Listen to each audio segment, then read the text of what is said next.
Welcome back to This Week in Immigration. I'm your host, Jack Malday, Associate Director at the Bipartisan Policy Center.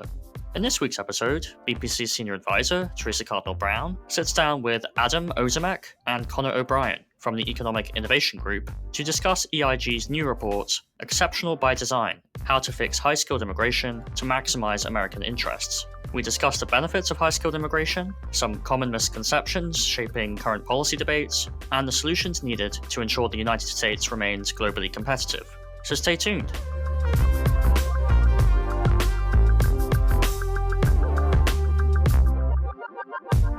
In recent years, there's been an intensifying focus on the future of the U.S. workforce. In our last episode, we spoke about BPC's new effort, the Commission on the American Workforce, and how it will look at immigration in that context. Today, we're going to be focusing on a specific part of the immigration system that many argue might be the most important for the future U.S. workforce: high-skilled immigration. Given our aging population and declining birth rates, immigration will almost certainly need to be part of our future workforce strategy. But even so, intensifying global competition in strategic technologies and the need to drive innovation make high-skilled immigration particularly relevant. And yet, we have an immigration system that hasn't been updated since 1990. We have very convoluted visa processes and protracted green card backlogs that hinder the ability of highly qualified immigrants, many of whom have studied in the United States, to remain and contribute to the economy. And according to recent polling from the Bipartisan Policy Center, a substantial share of Americans recognize that high-skilled immigration drives innovation, entrepreneurship, and broader U.S. competitiveness. So where do we go from here? To help us examine this issue and explore potential solutions, we're joined by two guests from the Economic Innovation Group, or EIG, a research and policy organization focused on building a more dynamic and inclusive U.S. economy. They recently published a report entitled Exceptional by Design: How to Fix High-Skilled Immigration to Maximize American Interests. And joining us are the two authors of that report. Dr. Adam Ozimek is chief economist at EIG, where he serves on the executive team and spearheads a growing body of research initiatives for the organization. Prior to joining EIG, he was the chief economist at Upwork and a senior economist at Moody's Analytics, where he managed U.S. demographic forecasts and research. So welcome to the podcast, Adam. Thank you for having us. Really excited to be here. Great. And joining us also is Conor O'Brien, a research and policy analyst at EIG. And prior to joining EIG, he worked as an economic analyst at AECOM, where he consulted local governments, developers, and utilities on policy issues in the areas of sustainability and real estate development. So welcome to the podcast, Conor. Thanks. Great to be here. All right. So Adam, I'm going to start with you. Can you tell us more about the Economic Innovation Group and how it was formed? Yeah, I'd love to. So we're a bipartisan public policy think tank. We focus on trying to craft policies and create research to help make the economy both more dynamic and also, broadly beneficial to everyone. So the idea is we want a more competitive economy. We want more entrepreneurs, more startups, more innovation. And we want to do that in a way that is beneficial to a wide variety of people and places and communities. We started relatively young in the think tank world about 10 years ago by our president and CEO, John Lettieri, as well as Sean Parker and Steve Glickman. And so, that's what we're up to, trying to help increase the competition in the economy, make it more dynamic and inclusive. Now, I do note that neither of you has a particular background in immigration. So why has immigration been such an important area of research and policy for EIG? Yeah, that's a great question. So I think it gets to the case for high-skilled immigration, which is that it is a very unique policy lever. There aren't other policies where you can increase innovation, increase entrepreneurship, and increase productivity growth, and with a relatively high certainty, and do so at a huge negative fiscal cost. So you could think of other policies that maybe increase innovation, R&D policy or something like that, but they take a long time. They're highly uncertain. They cost money. But this is it's really a policy in a category of its own. So that's part of it. Another part of it is that, our work does focus a lot on demographics and how demographics are a driver of entrepreneurship and dynamism. And I think it's a really under-discussed issue. And that sort of is what brings me to high-skilled immigration, is that demographic dynamism relationship and that research. Mm-hmm. So now let's talk about the report. Um, what were you hoping to achieve with this report, and why? You already talked about this a little bit, but why the focus on high skilled immigration specifically? So I think one of the things that happens with high skilled immigration policy research is people tend to take whatever they feel is on the table and sort of support that. And so you get a lot of pushing for the idea, but a little bit of either vagueness or not particularly fully thought through nature of some of the policy recommendations. What we wanted to do is take very seriously the economics and pragmatic issues of policy design and really think of something that addresses gets the most out of high school immigration and does it in a way that's like can be fully supported. Too often you see people grabbing for something that is like sort of convenient or rhetorically powerful or is supported by politicians. Like a great example of this is like we're going to staple green cards to diplomas. It's something that like politicians love to say. They love to get up on stage and say it. And so in the policy world, it's convenient to say that's a good idea. We'll do that one, and to just focus on that versus like, well, what really makes sense? How do we really get the most out of high skill immigration? And so that is kind of motivating us to start from very realistic assumptions, pragmatic understanding of policy design, immigration policy, and then try to get the most out of it. Yeah. So you talked about some of this, but let's dive in a little more detail. What are the benefits that you believe high skilled immigration can bring? So in our report, we focus on three buckets, three big buckets of benefits. The first is the overall wage effect. Okay. And this is sort of the rising tide lifting all boats in the economy. This is actually something that's often ignored. It's the impact of innovation on entrepreneurship, on innovation, on industry growth. These are things that mean new businesses, new employers, new invention and productivity growth that have a huge impact on the economy. Like it's difficult to pin down any one specific number that summarizes it all, but estimates have suggested that high skill immigration can explain a third of the innovative output of the economy over the last several decades, or like a third of the total productivity growth in metro areas. Like it's not hard to find estimates that are just huge, like really, really big for the economy. And it's not surprising given the outsized role that high school immigrants play when you're talking about our most innovative people and entrepreneurship. And so those benefits grow the economy overall. And like the impacts here are large and fairly knowable in the sense that the relationship between high school immigration and these factors is very consistent in the literature. It's stuff that they bring here with them and then they do when they get here. It's not like a tax cut. Like we don't know what the elasticity is going to be. Is it going to be zero? And so that grows the pie for everyone. The next effect is the wage inequality effect. And this is the effect that tends to get, I think, discussed a bit more in immigration economics, which is like you'll make skilled workers relatively more abundant and low skilled workers relatively more scarce. And so the wage gap between the two of them should close a bit, right? Just as a big picture change. And a way to think of that is like, look, if we let in a lot more high skilled people, the college wage premium is going to go down, and low skilled workers are going to be doing relatively better compared to high skilled workers, which would be something that generally welcomed. I mean, I think reducing wage inequality, making low skilled workers relatively better off is something that is a welcome policy outcome. And then the last effect is the fiscal effect. This is easy. These are high skilled people. They make a lot of money. And so they have a huge positive fiscal effect. And it's not hard with these fiscal effects to raise $1 trillion or more over the decade just by letting them in. And that's not even accounting for productivity effects, innovation effects, new firm formation, those sorts of things. Just the direct effect is easily $1 trillion or more. So those are the big buckets, and that's a lot of benefit for one policy change. Yeah. Now, I want to ask you this question, and maybe it's a little controversial, but you focus only on high skilled immigration here. But are you against other types of immigration or larger skilled immigration, or are you just focusing just on this group of people? We're not against low skill immigration at all. I think it's a separate topic. Okay. And I think it benefits everyone to separate these topics. There's a problem I think that happens with comprehensive reform, that puts high skilled and low skilled together, which is that both sides tend to think, both sides of the political aisle tend to think high skilled immigration is their bargaining chip.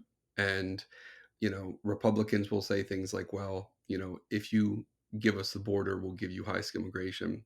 And Democrats will think things like, well, if you give us, amnesty, we'll give you high skilled immigration. And the problem with that is if it's everyone's bargaining chip, it's nobody's bargaining chip. So because the economic effects are so drastic and the fiscal effects are so drastic, and also it's the polling is completely different too. People understand it's a separate issue economically, it's a separate issue politically, and so we think it would behoove everyone to sort of separate these two issues. This doesn't say anything negative about low skill immigration. Low skill immigration likely also has overall wage effects and fiscal effects. The inequality effects probably go in the opposite direction, but I think the average effect of low skill immigration for the US economy is not a huge one economically.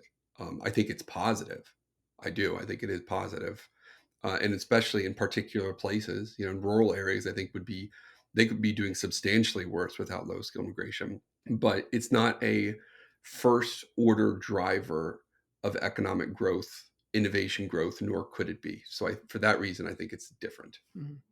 So let's talk about the reforms that you recommend. And Connor, I think we'll probably bring you in here. So your paper outlines 6 principles for high skilled immigration reform. Can you talk about what they are and why you think our current system doesn't meet those principles?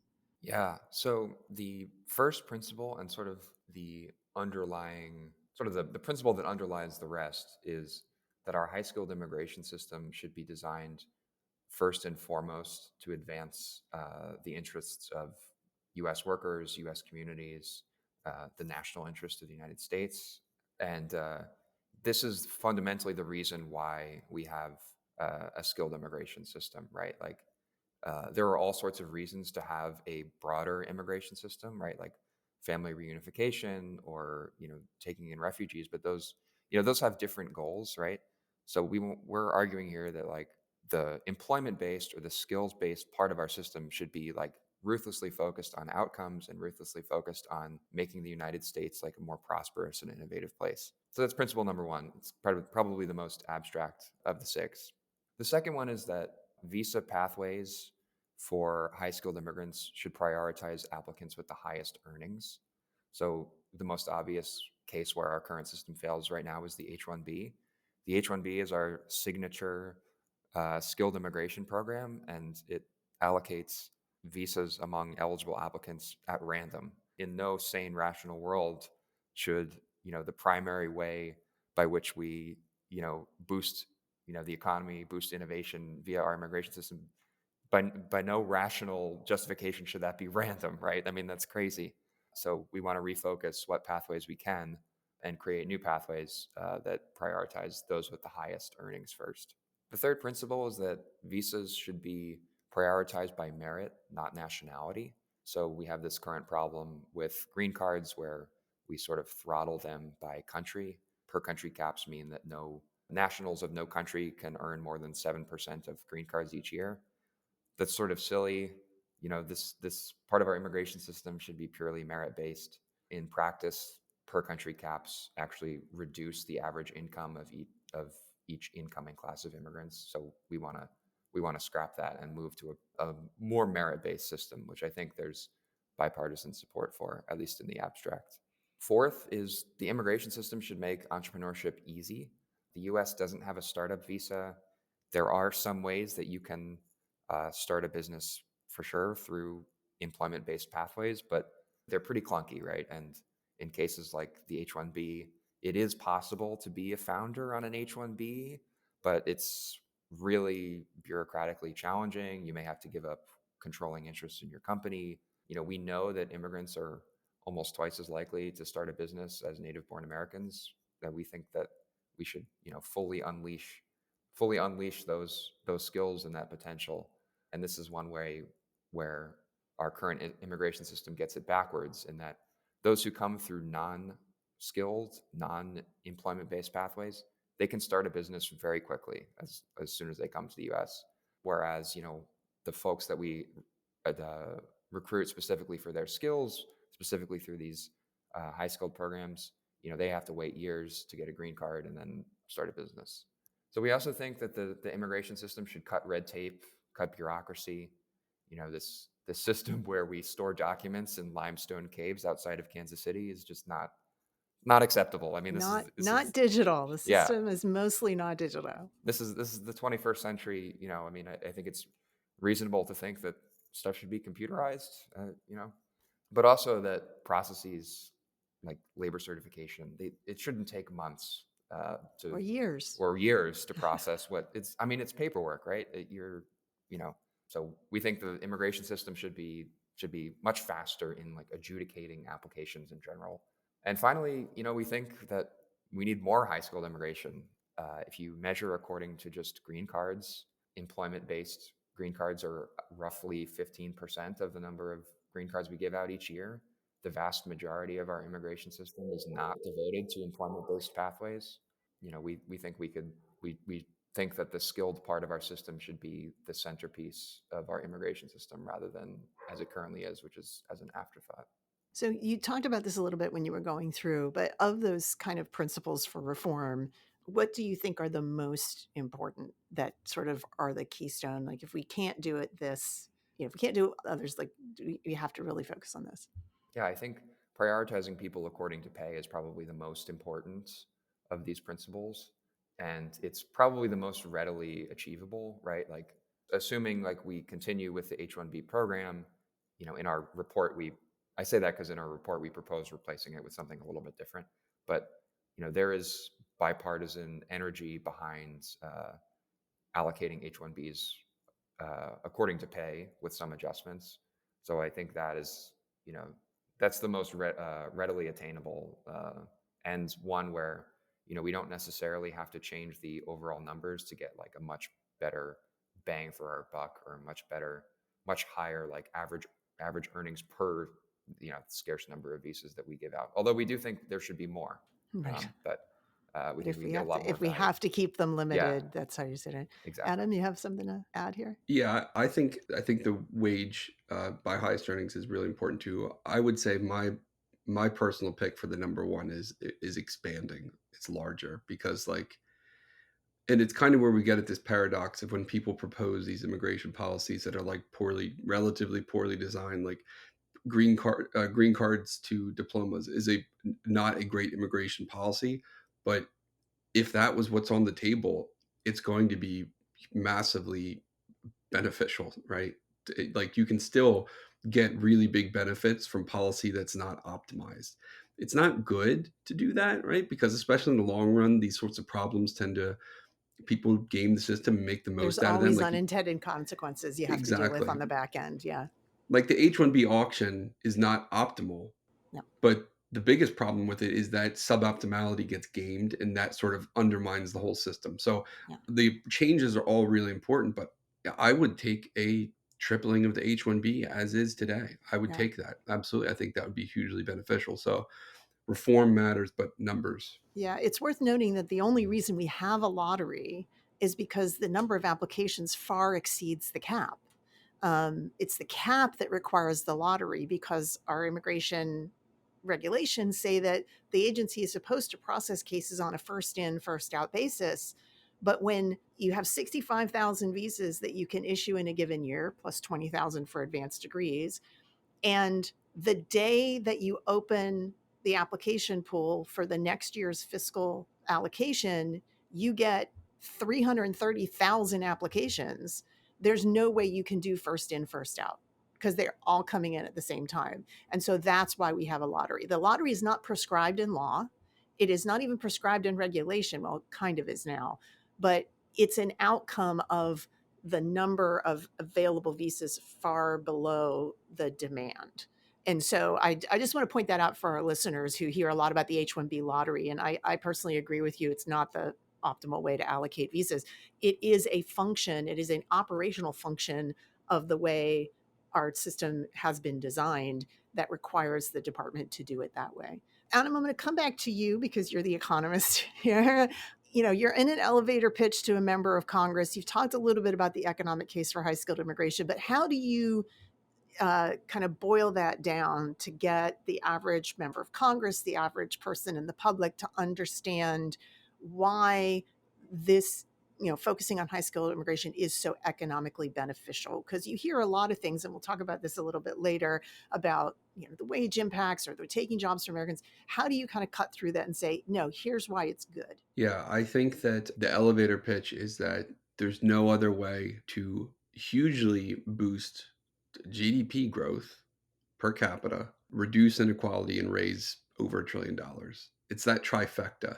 You could pick any one piece of that may be more compelling depending on which senator you're talking to, but like it's the fact that you get all three of those things in one policy. It's just there's nothing like it. There's really nothing like it. And even something as simple as boosting GDP per capita, like, man, that's tough. That's tough to do in any other context. Any other policy where someone's going to tell you that they're going to make a meaningful impact on per capita GDP, whether that happens, how long it takes. But for a politician, these are changes that you can notice in the aggregate data next year, right? The level of patenting in the US economy will go up next year if you let in more immigration this year. The level of business formation will go up next year. And so it's not some sort of long run, hopefully it happens. You won't be a senator anymore when the benefits show up, but like tax revenues, patenting, innovation, entrepreneurship, these are short run. And if you go bold, if you let in 5,000 more immigrants, okay, maybe you won't you won't get the headlines, but if you go bold, you will have major benefits very quickly that are abundant in a variety of data sources that we care about. All right, so Connor, we're going to come back to you. We talked about the 6 principles. Now let's talk about the specific reforms to the system that you're advocating for in this paper. Can you walk us through the actual specific reforms that you are recommending from this paper? Yeah, so we make eight big proposals. So I'll go through some of them. The first is we want to replace the H-1B visa with a new visa that we call the skilled worker visa. So we want the skilled worker visa to be, more flexible, prioritize people according to pay, as we've talked about. But we also want it to be sort of agnostic to the sorts of occupations or industries that workers go to. H-1B right now is limited to like this arbitrary definition of specialty occupations, with the idea that those are the occupations where there's the most in-demand skills. But if employers are willing to pay someone $200,000 for a non-specialty occupation job, we think that's a clear market signal that those skills are in demand and that they should be prioritized for visa. So that's our first recommendation. We also want to do, I think I'll elaborate on this a little bit later, but what we call a heartland visa, which is a high-skilled, place-based visa that, communities across the country that are experiencing economic or demographic decline, they'd be able to opt in to this additional immigration program that is, again, prioritizing people according to pay. And, this in exchange for living in a Heartland visa place, a participating county, and reaching sufficient earnings benchmarks, a Heartland visa participant, the immigrant themselves, would have access after 6 years to a self-sponsored green card pathway.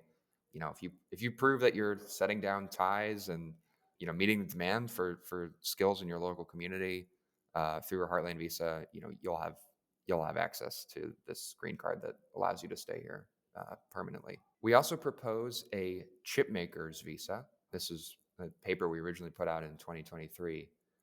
The premise is basically, the United States is in this fast-moving, critical race for semiconductor dominance, right? We're moving as fast as we can to reshore chip manufacturing, particularly the most advanced chip manufacturing, which is concentrated in Taiwan right now.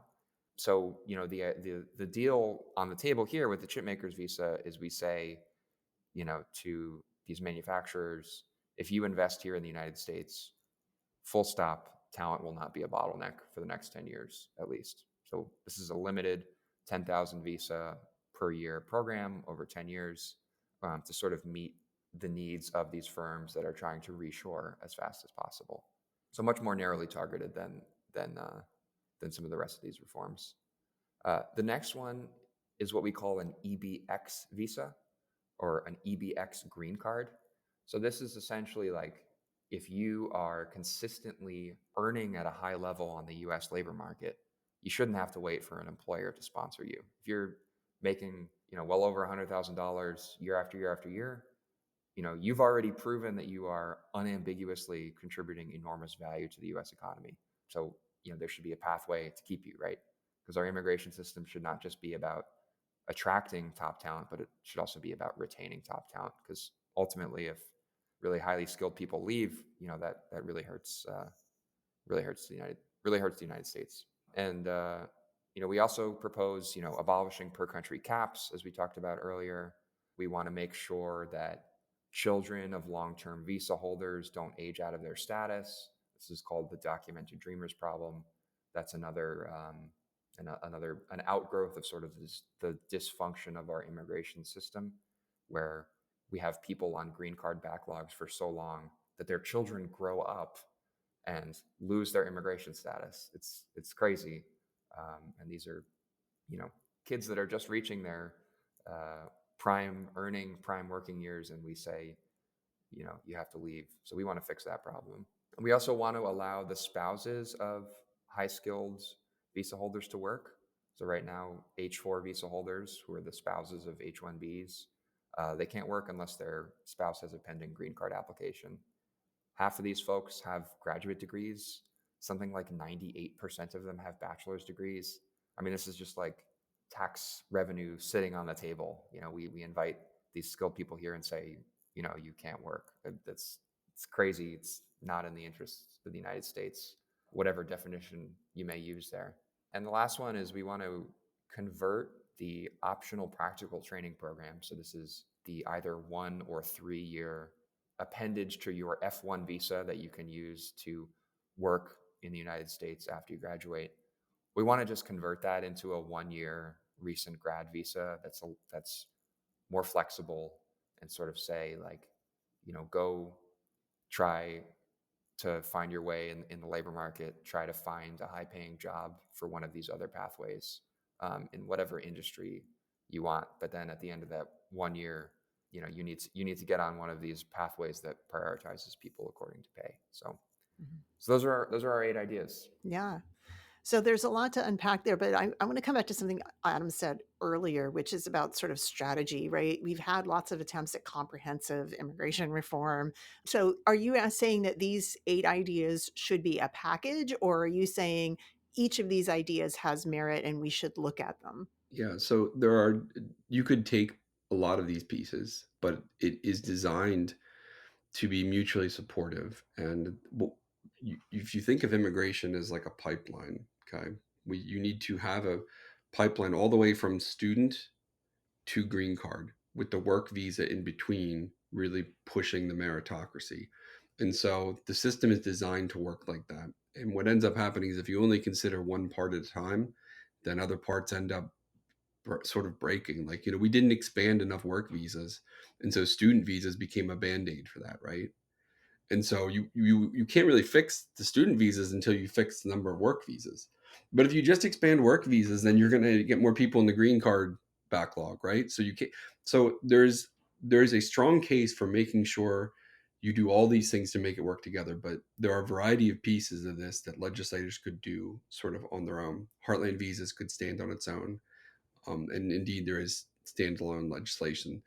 The EBX could stand on its own. You could take that and apply that to existing people here in the H-1B right now, waiting for their green card. If they've been here 6 years and they're high income, give them the automatic pathway. So those things could go. Chip maker's visa could stand alone. A lot of the rest of it, you kind of want to. A skilled worker visa would work fine as an H-1B replacement. It would get you more bang for your buck, but you'd still end up with a problem with green cards, and you still end up with a problem with student visas. So it's you can sort of take pieces, but I think the best is going to be taking the holistic piece. Yeah.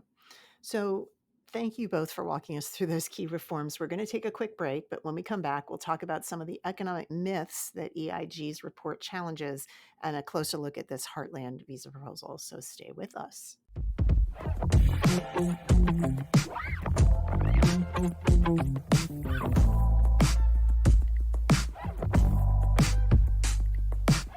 So welcome back. Before the break, we discussed the key reforms proposed in EIG's report, Exceptional by Design, How to Fix High-Skilled Immigration to Maximize American Interests. Now let's turn to some economic myths that this report tries to bust. So one of them, Adam, let me just start with you. There are several economic myths. You talked about one of them in our first segment, but you say that these economic myths have been kind of the force behind current economic policy. And so we need to change how we think about these things to change the policy. Can you talk about some of these myths and why they're myths and how that breaking them led to some of your proposals? Sure, absolutely. So we've talked about stapling green cards to international student diplomas. And so I think that might be one that's worth Let's try to going into a unpack little that. more, Yeah. because it's going to be sitting out there with listeners wondering what the heck's his Well, our problem with current this idea. president said that. So it's the The highest current levels to go. president said it. A lot of politicians like it across the aisle. And even I said, if that's what's on the table, we'll take it. But the problem with this is that you have to think about the incentives here. You have to think about how this changes the incentives of universities.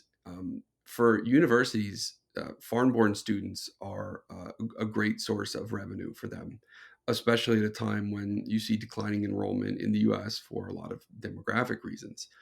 If you make it the case that universities can essentially print green cards, that's going to become another revenue center for them. And all of a sudden, their incentive is simply to just expand their program, lower their standards, and let through as many students as they can, because it's just money for them to help them grow and build more buildings and hire more administrators and do all the things that we know universities love to do. And you can already see examples of this. In other countries, you have seen so-called ghost universities. They're not real schools in any sense, but they pop up because you have this universities becoming pathways to skilled immigration.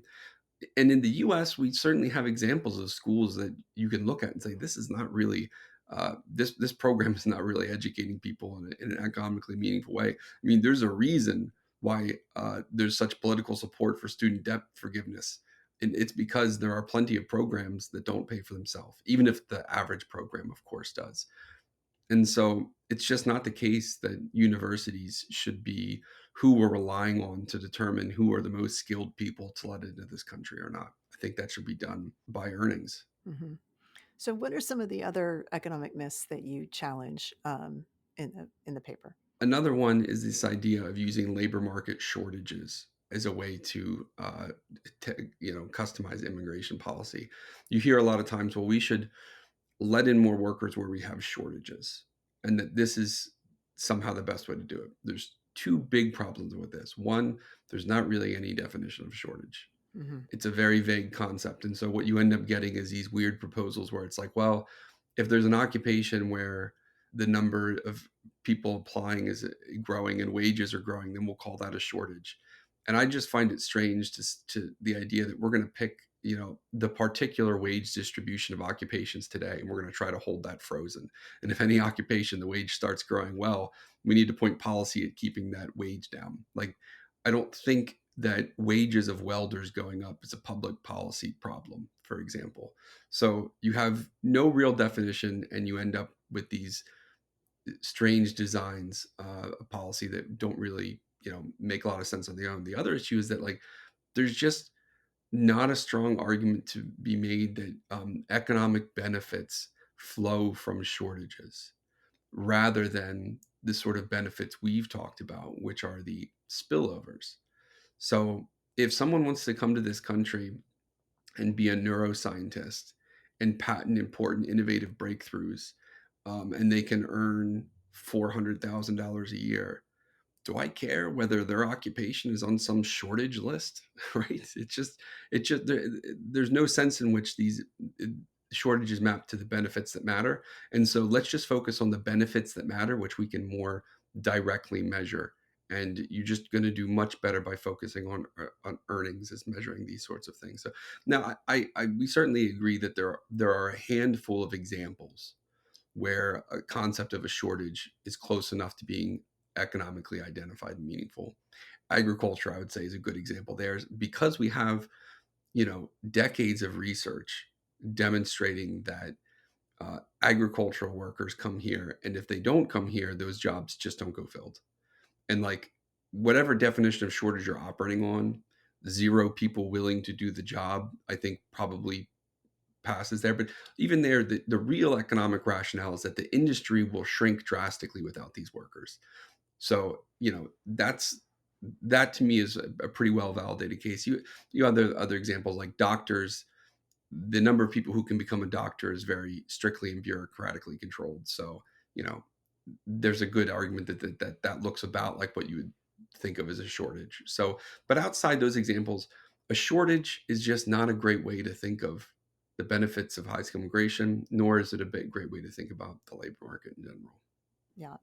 I did want to mention, because we've had them on our podcast before, there are some industries where the wage mechanisms to clear shortages, I put it in quotes, are not able to work. I'm thinking particularly about healthcare occupations. We did a big report here at BBC looking at direct care jobs, some of which are skilled, some of which are not skilled.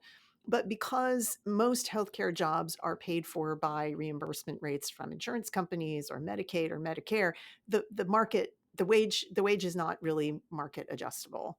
So in those cases, there may be. I'm going to ask your kind of point blank here. Do you think that there's an argument to be made, like in those cases, yes, we need to kind of look at how many people are willing to work at the wages that are available and can be put at that particular occupation? Yeah. To me, a lot of times those sound like really great non-college jobs. They sound like good jobs for people who don't want to go to college, don't have the skills to go to college. And I'm not sure that it makes sense to bureaucratically cap the wages of them. And so the real issue there is that to the extent that the wages are simply mandated, well, then that's the issue, right? Right. Insurance companies will respond over time if they can't if the workers can't be hired and the work can't be done. And so I don't think it makes sense to go through and pick out a handful of low skilled occupations and say, hey, if you're a US worker who happens to be good at this or want to do this, bad news for you. We are capping that and using immigration to fill the gap. I think it's much better to, there's other ways to increase the supply of these workers and to deal with productivity problems in these industries. And like if the job is important and therefore we end up having to spend more tax dollars to pay for it, I just don't think that the way to deal with that is trying to cap the wages through, bureaucracy. Just don't think seem fair to the workers who are doing the jobs. Yeah, that's fair enough. Let me ask you on the other side, though. So a central part of your recommendation is to allocate visas by salary levels, and the higher salaries get in, and maybe lower salaries don't. Does that disadvantage smaller companies or even startups that can't afford to pay a higher wage in innovation? If you purely, I mean, does that advantage the same companies that are able to pay, above the mandated wage to stay out of, say, the H-1B dependent categories or whatever?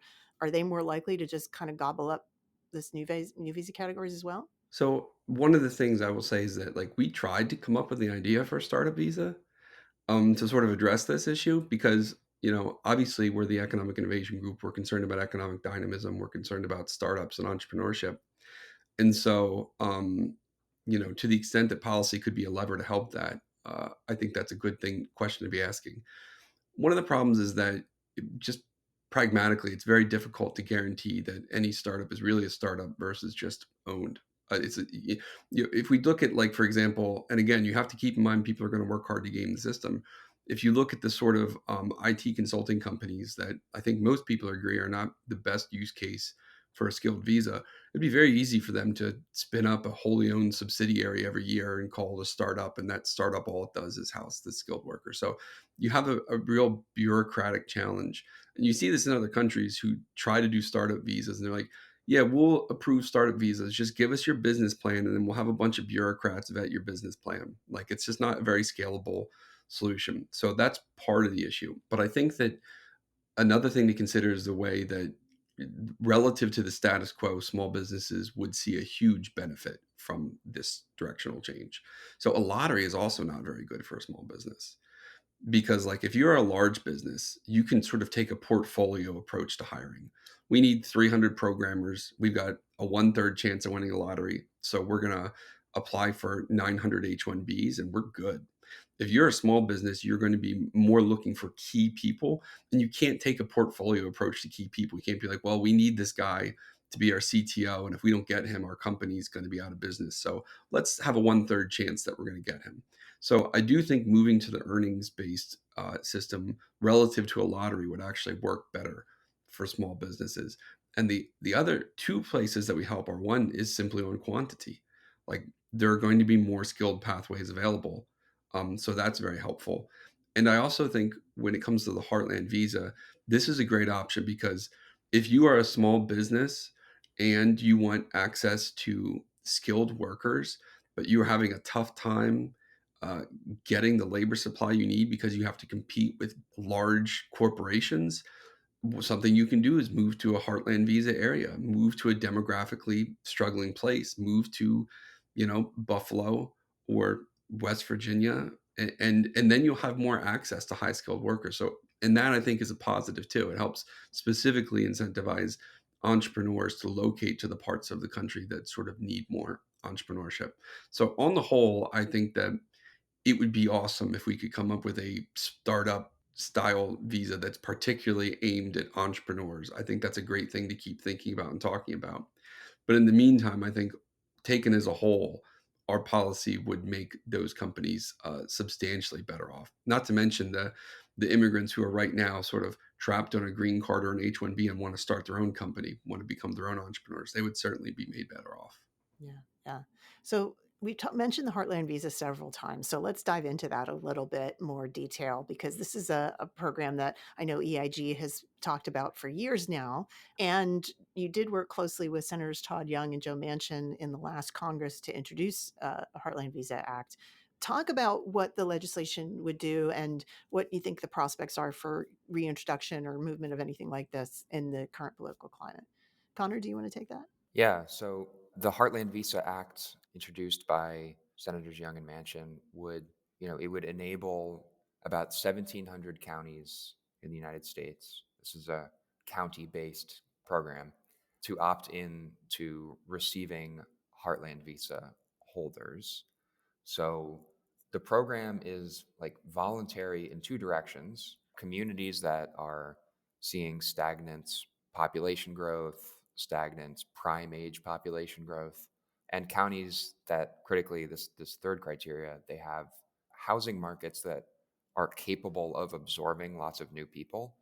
Those places would be eligible to participate. And on the other side, obviously the Heartland Visa applicant is applying specifically for this program and deciding to, settle in one of the participating places. So the bill would, it would open up this process. DHS would receive applications from counties to participate. They would look at things like, what does the labor market in your county look like? Are you near other job centers? Have you thought critically about how to integrate new immigrants into the economic and social fabric of your community? DHS would then, among the applicants, approve some subset of them to participate in the program. And then applicants, the immigrants themselves, would come with either bona fide job offers or bona fide earnings histories and enter them into a sort of wage ranking whereby the highest paid applicants are given first dibs on the visas. And there would be the legislation prescribes 50,000 to be available each year. And that's not inclusive of your children or your spouse. So, it's workable for young families to come on this visa. And, it's a 3-year, once renewable visa. If you come and live in a Heartland Visa community and you meet certain earnings benchmarks, you can sponsor yourself for a green card at the end of it if you've followed the rules and lived in a participating Heartland Visa county throughout your time. on the visa.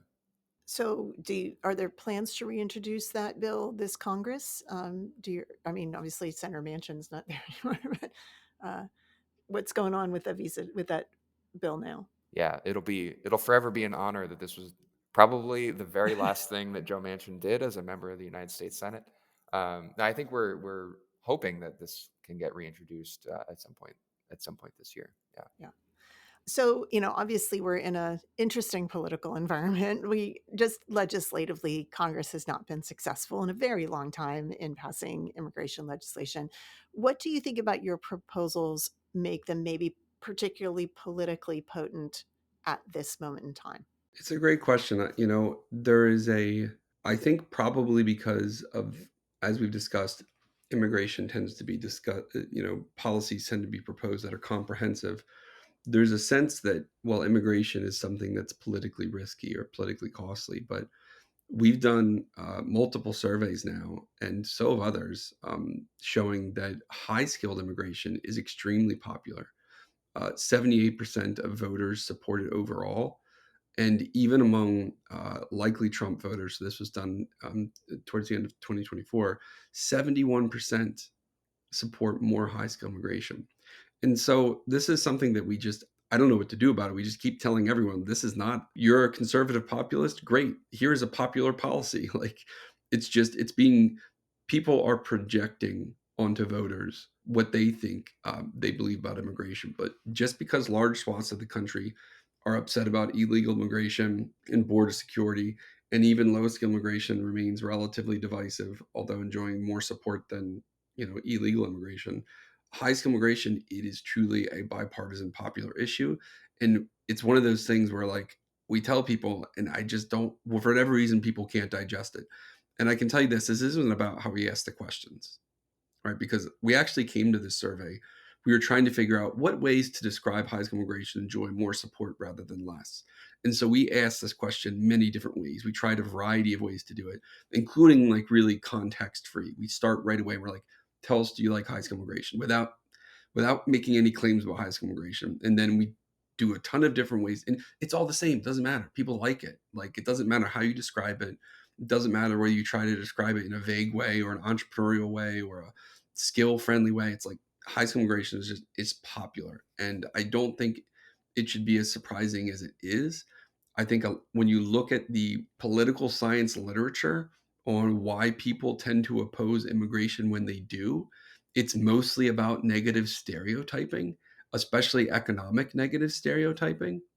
And so if you kind of take that off the table and say, look, we are bringing in high-skilled people, it's not a result that is really in contrast at all with the broader literature and how the public thinks about high-skilled immigration. But for whatever reason, people struggle to believe it. So we're just trying to convince politicians and everyone this is a popular, low-risk policy and it should be embraced. But we will see how that goes. Yeah. Well, I think we'll leave it there. Adam and Connor, where can folks find this report if they want to read it themselves and follow your work on social media? You can find the report at eig.org. You can follow me on Twitter at Modeled Behavior. And you can follow me on Twitter at Coj O'Brien, COJOBRIEN. Well, thank you, Connor and Adam, both for joining us on This Week in Immigration. Thank you. Thanks for having us.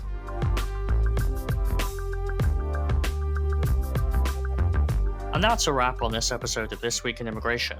Stay tuned for our next episode in 2 weeks. In the meantime, one last reminder to subscribe, rate, and review this podcast on Apple Podcasts, Spotify, or your favorite podcast platform, and share it with your friends and colleagues.